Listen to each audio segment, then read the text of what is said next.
वालेकुम, मैं Syed Jafar Sadiq Cosmos immigration and legal services का ओनर हूँ and as Cosmos we want to help people here in Hyderabad.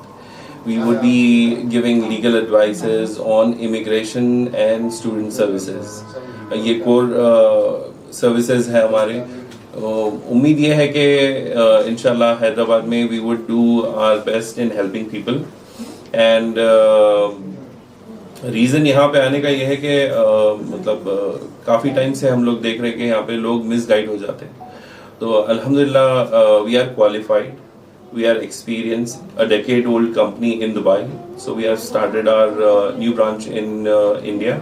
इंशाल्लाह आप सब और जाने के लिए कहीं जो है हमारे शहर में ख्वाहिशमंद होते हैं यूएस में पढ़ने के लिए, यूके में पढ़ने के लिए. इसके अलावा यूरोप के भी कुछ कंट्रीज है जहाँ पर जो है एजुकेशन हासिल करना चाहते हैं. अब हालिया में जो है ये अपने एक वार चला है अपने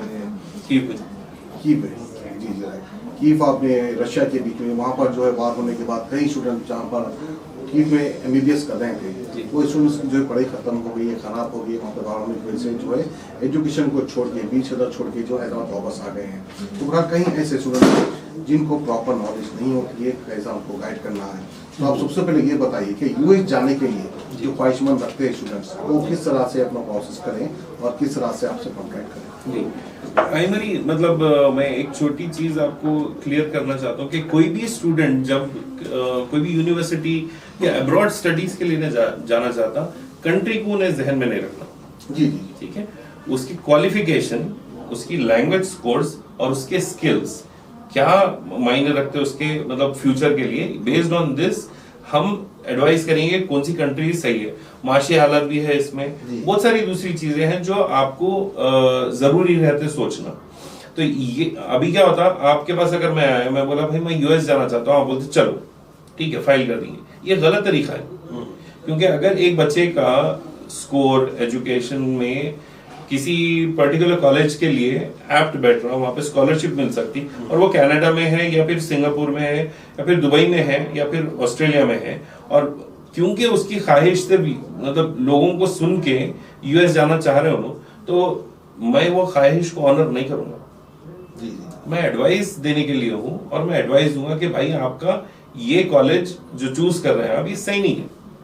क्योंकि इसमें आपके जो ज्यादा हो जाता है, अखराजात बोलिए या फिर फ्यूचर हो गया, बहुत सारी चीजें आपके लिए बेहतर नहीं हो सकती. क्योंकि कई ऐसे स्टूडेंट्स हैं जो है कंट्री जाने के बाद पढ़ाई को छोड़ देते हैं, लगाते हैं स्टूडेंट वीजा, लेकिन वहाँ जाने के बाद यूनिवर्सिटी नहीं जाते हैं. वो जो मेहनत मशक्कत करकर सिर्फ पैसा कमाते हैं. बिल्कुल. और अक्सर इस तरह के लोग कहाँ फंस जाते हैं मालूम आपको, आफ्टर कंप्लीटिंग या इनकम्प्लीट स्टडीज के साथ जब मार्केट में उतरते हैं, तो उनके पास ना तो प्रॉपर एजुकेशन रहता, ना तो डिग्री रहती, ना उनको कोई व्हाइट कॉलर जॉब देता, क्योंकि उनको मालूम रहता कि ये काम करे पूरा टाइम. ठीक है. अगर आप उनको सही डायरेक्शन में गाइड करें शुरू से ही, तो आगे चल के वो लोग जो है व्हाइट कॉलर जॉब्स ले सकते हैं और परमानेंट रेसिडेंसी यानी परमानेंट सेटलमेंट की तरफ जा सकते. गाइडेंस में हमारा जो मेजर है वो स्टडी परमिट के साथ में परमानेंट रेसिडेंसी है. मैं कनाडा, ऑस्ट्रेलिया और न्यूजीलैंड, डेनमार्क में वी एक्सलाइज, वहां पे वी हैव रिप्रेजेंटेशन. गवर्नमेंट जो है इन ममालिकों की लाइसेंस इशू करती है अगर आपके पास क्वालिफिकेशन. तो ये सारे कंट्रीज के अल्हम्दुलिल्लाह कॉस्मोस के पास लाइसेंस है. जी अल्हम्दुलिल्लाह. कॉस्मो कंसल्टेंसी जो कि पंजाब गुट्टा बाबू खान मॉल फर्स्ट फ्लोर पर है. आप जो है यहाँ पर आकर अपने हिसाब से रब्ता पैदा कर सकते हैं. और साहब की पर्सनल लाइफ के बारे में हम जानकारी लेना चाहेंगे कि किस तरह से आपको इतनी नॉलेज हासिल हुई है. या तो आप बचपन से स्ट्रगल करते हुए आए हैं जिसकी वजह से आज आप इस मुकाम पे पहुंचे हैं. सबसे पहले आप अपना सिर्फ इंट्रोडक्शन दीजिए, आपके वालिदैन के बारे में बताइए, फिर आप एजुकेशन कहाँ से हासिल किए उसके बारे में बताइए, फिर ये मुकाम पर आप किस तरह पहुंचे उसके बारे में बताइए हमारे नाज़रीन. ओके. ये थोड़ा सा ऑड स्टोरी है. मैं इंजीनियरिंग कंप्लीट करने के बाद में I thought of going to abroad. मैं बाहर जाके, जैसे सब लोग चाहते कि अपने घर के माशी हालात सही होना. मैं इकलौता बेटा हूँ अपने वालिदैन का, मेरी 2 बहनें हैं, तो ऑब्वियस है जिम्मेदारी रहती. तो ये सब चीज़ों को फुलफिल करने के लिए मैंने सोचा कि मतलब बाहर जाना सही रास्ता है, लेकिन मेरे वालिद साहब जो है वो गवर्नमेंट एम्प्लॉय है, तो और मतलब ऑब्वियस है कि सैलरी और मतलब मसला माश जो है वो गवर्नमेंट एम्प्लॉयज के मुख्तसर सैलरी मुख्तसर लाइफ रहती है, इतना खाना है, इतनी सेविंग करना है, बस कैलकुलेशन में जिंदगी। तो मेरे वालिद ने साफ अल्फाजों में बोल दिए थे, बेटा मेरे से तो नहीं हो सकता, लोन वोन के चक्कर में मैं पढ़ूंगा नहीं जी। तो आपको आपके अपने दम पे ये करना है, ठीक है? आप जाना चाहते हैं बिल्कुल जाइए, लेकिन आपको रास्ते खुद तलाश करना पड़ेगा। मैं बोला ठीक है। तो जैसा हर स्टूडेंट करता मैं भी करा, ऑलमोस्ट 30 से 35 स्कॉलरशिप एप्लीकेशंस डाला जी। हम्बर यूनिवर्सिटी में डाला, या मतलब और बहुत सारे यूनिवर्सिटीज में स्कॉलरशिप एप्लीकेशन डाला कि भाई I want to study and I want इसके लिए ग्रांट। तो एक हर गवर्नमेंट का मतलब जैसा इंडियन गवर्नमेंट है और कॉमनवेल्थ कंट्रीज है, इनके बीच में कोलैबोरेशन रहता। हर साल कुछ बच्चों को कंप्लीट स्पॉन्सरशिप पे ये लोग इनवाइट करते पढ़ने के लिए। स्पॉन्सरशिप कहाँ से? वो कंट्री स्पॉन्सरशिप देती है या नहीं, जॉइंट स्पॉन्सरशिप रहती है इंडिया की और वो कंट्री की। ठीक है, तो अब यहाँ से जो बच्चे वहां जाएंगे उसके स्पॉन्सर्स 100% वो लोग रहते हैं, और वहां से जो लोग यहाँ आएंगे वो मतलब 100% इंडियन स्पॉन्सर रहते हैं। राइट। तो ये मतलब वेरियस स्कीम्स हैं, इसमें से एक है नेहरू फुलब्राइट, और इसमें मैं सेलेक्ट हुआ था अल्हम्दुलिल्लाह। और मतलब ऑलमोस्ट इंडिया से अगर आप देखें तो वेरी लेस रेशो में ये स्कॉलरशिप के लिए बच्चे सेलेक्ट होते, क्योंकि जो एग्जाम्स हैं वो काफी सारे हैं, अच्छा, मेडिकल टेस्ट है वगैरह वगैरह। तो while I was doing this मेरे को ये समझ में आया कि कितनी तकलीफों के साथ होता। Eight that point of time Bombay जाके इंटरव्यू देना पड़ता था। अच्छा, मतलब मैं वीजा इंटरव्यू की बात नहीं कर रहा हूँ, रिटन इंटरव्यू, वाइवा होता था, आपकी जनरल नॉलेज, ये सब चीजें चेक करते थे। खैर अब तो ऑनलाइन हो गया, बहुत आसान है, but then at that point of time it was pretty difficult. तो वो कंप्लीट करने के बाद जब मैं स्कॉलरशिप मिल गई और मैं यूएस गया, तो 100% स्पॉन्सर मिला? 100% जाने आने के खर्चे के साथ। हाँ। ये बहुत कम लोगों को मालूम होता है, जी। खासकर स्पेशली हमारे हैदराबादी के स्टूडेंट जो है ना, उनको इस बात की नॉलेज नहीं रहती है कि 100% स्पॉन्सर भी मिलता है बिल्कुल अदर कंट्री से, जैसा कि हमारे साहब को मिला, सादा साहब को बहुत खुश नसीब है। हर साल ऑलमोस्ट हैदराबाद से 300 बच्चे सेलेक्ट होते। 300 हर साल। अब वो 300 में से मतलब जो नेक्स्ट लेवल पे जाते हैं ऑल ओवर इंडिया में, वो रिड्यूस हो जाते हैं। वो क्यों रिड्यूस होते हैं? क्योंकि उनको मालूमात नहीं रहते। Again right. अच्छा, प्रॉब्लम ये है कि मालूमात नहीं, हाँ। कहाँ पे क्या जवाब देना और कहाँ अपने आप को कैसा रिप्रेजेंट करना, ये नहीं मालूम। हाँ, राइट। अब जब मैं यूएस पहुंचा तो मतलब it was an eye opener for me कि हमारे बहुत सारे मतलब खानदान कबीले के लोग जो है अच्छे पढ़े लिखे मास्टर्स करने गए हुए, जो ऑड जॉब्स कर रहे हैं। ऑड जॉब सही है जी, और ऑड जॉब्स के बाद में उनको कुछ और नहीं मिल रहा जी। तो मतलब दूसरी चीजें नहीं मिल रही, प्रॉपर जॉब नहीं मिल रहा, व्हाइट कॉलर। तो उसका रीजन फाइंड आउट करने के लिए मैं एक छोटा सा हमारे पास गेट टुगेदर कर जी कि भाई ये क्यों हो रहा है ऐसा। The reason was astonishing.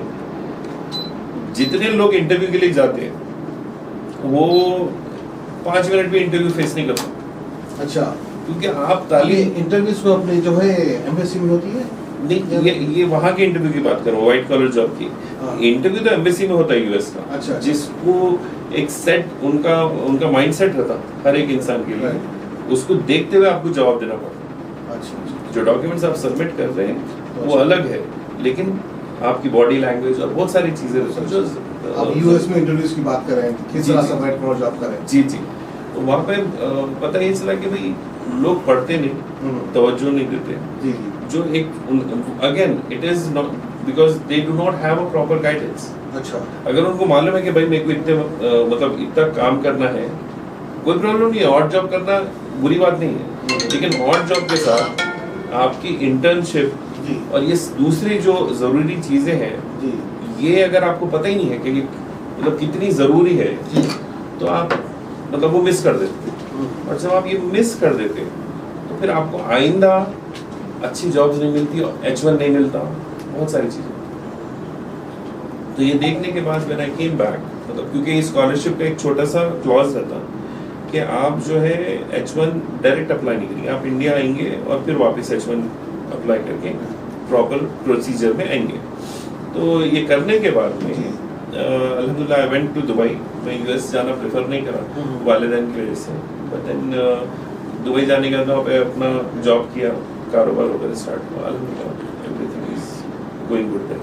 तो दुबई के स्टूडेंट्स भी ख्वाहिशमंद रहते हैं यूएस में जाके पढ़ने के लिए? बिल्कुल, और वहाँ पे मेनली इमिग्रेशन एडवाइस होता है।